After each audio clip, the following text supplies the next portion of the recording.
السلام عليكم ورحمة الله وبركاته. سوري دواء أصحاب الجنال كأنه كحيران ساك قراءة ذينا وحاواي عنجيرو يأوتكح ما شاء الله يشاح وحاواي قراءة صومالي أوتكع قف بسيو يقانا أنيغا أوتكع بيوم كوكاريو سيديسا أصارا هيلبك يعزبو كليا دبك اسكو صارا برجكدا أنا مانتا نوغشدان تهاي أوتكع waayo aad u badan yahay 8 kiilo waa oodkac marka maadaama uu badan yahay gaaska waxa dhahay oo xoogaa dhib waaye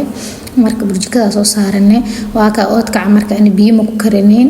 asaa biyo dhalo hilibka asaa biyo dhalo hada sidiis dabku saartaa wada ogna hilibka asaa biyo dhalo oodkacana aad u badnaa biyaheenu ka soo gursade waxa ku soo shubaneena saliid cadii yaa saliidaas beerka loo geeyo oodkac waa iska cunaa hada Soomaalina laakiin caafimaadka ma u fiicno hilibka xataa bisha hal mar in la cuno sax ah hilibka iyo oodkac waxa waaye oo laga sameeyo caafimaad uma lehna laakiin caafimaad daro laakiin ma dhaafi karna nafta waxa wax walba iska jeceshahay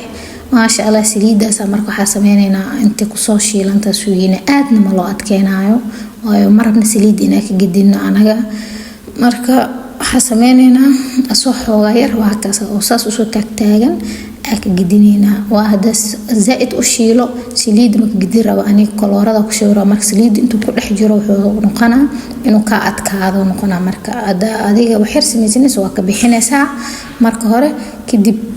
saliid markii qowda daarad qor oo shawaa kaasaas qurux badan ku soo baxay